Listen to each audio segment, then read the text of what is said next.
Hi, second grade students. Today's story is from Knowledge 12, Lesson 4, called Mary McLeod Bethune, a Dedicated Teacher.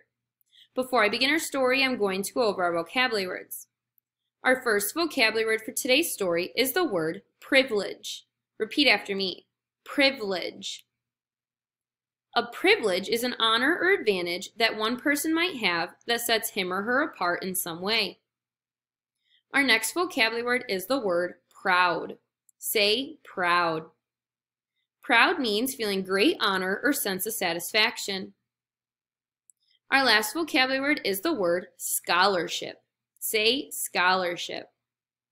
A scholarship is money or an opportunity given to a student to study for little or of no cost. Mary Jane McLeod was born a long time ago in 1875 in South Carolina on her parents' small farm. Mary's parents had 17 children. Mary was the 15th child. Mary was the only member of her family to go to school and receive an education. Her brothers and sisters were needed to work on the family farm. However, it wasn't an easy thing for Mary to go to school. She walked about 5 miles to school each day, and then she walked home again. Mary didn't mind. Going to school was a privilege that few African American children had, especially girls. Mary was an excellent student. She learned easily and quickly. Mary would race home each day to teach her brothers and sisters the things she had learned at school that day. Mary also taught her neighbors' children. Mary's family was very proud of her. When Mary was 13 years of age, she received a scholarship to study at a school for African American girls. The school was called Scotia Seminary in North Carolina. Mary's mother was so proud of her. She made her a special dress so that Mary would look nice when she went to her new school. Mary was sad to leave her family, and they were sad to see her go, but everyone knew that Mary was going to do wonderful things with her life. After attending Scotia Seminary, Mary received another scholarship, this time to a school in Chicago.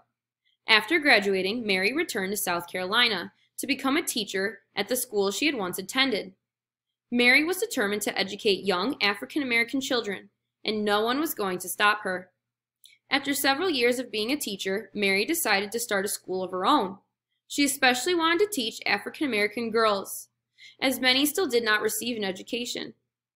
Mary had heard about a town in Florida called Daytona Beach.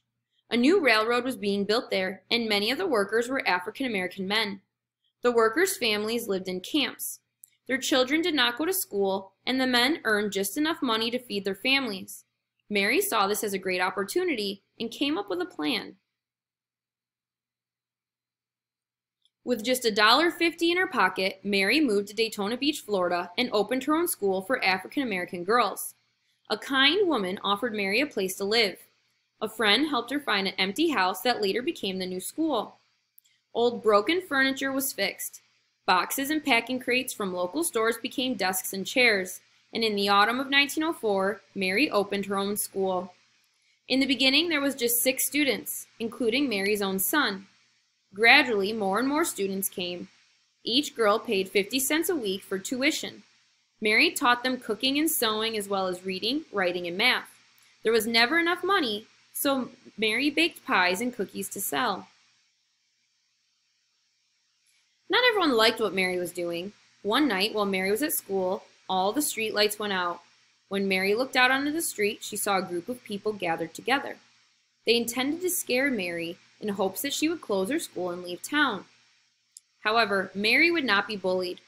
As the group of people stood in the pool of light, Mary and the frightened girls watched and sang songs. Before long, the people scattered. 3 years later, Mary moved to her school to a new location, a 32-acre farm with 14 buildings. The 400 students at the school grew their own food. Mary was very proud of what she had achieved. Later, Mary's school joined with a school for African American boys and eventually became the Bethune-Cookman University. Mary's school started with 5 young African American girls and her son. It eventually became a 4-year university with over 1,000 students that still exists today. Mary became the president of the school. However, Mary wasn't quite finished. There was more work to be done. Mary opened up her own hospital. Many African Americans received treatment in Mary's hospital.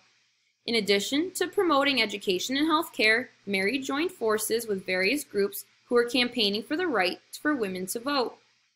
As you've already discovered, in the early 1900s, women were not allowed to vote. During this time, African American men did have the right to vote, but they weren't always able to. In order to vote, men had to be able to read and write. Mary held classes at night so the African American men who had not had the opportunity to go to school could learn these skills and therefore be able to vote. Because she believed all people had the right to an education and to have books to read, Mary opened up a library that provided free reading material to anyone who wanted it. Mary was doing amazing things. Once again, people tried to scare Mary away. They did not like what she was doing. Mary ignored them and continued with her work. Mary always believed in the power of education. "The whole world opened to me when I learned to read," she once said.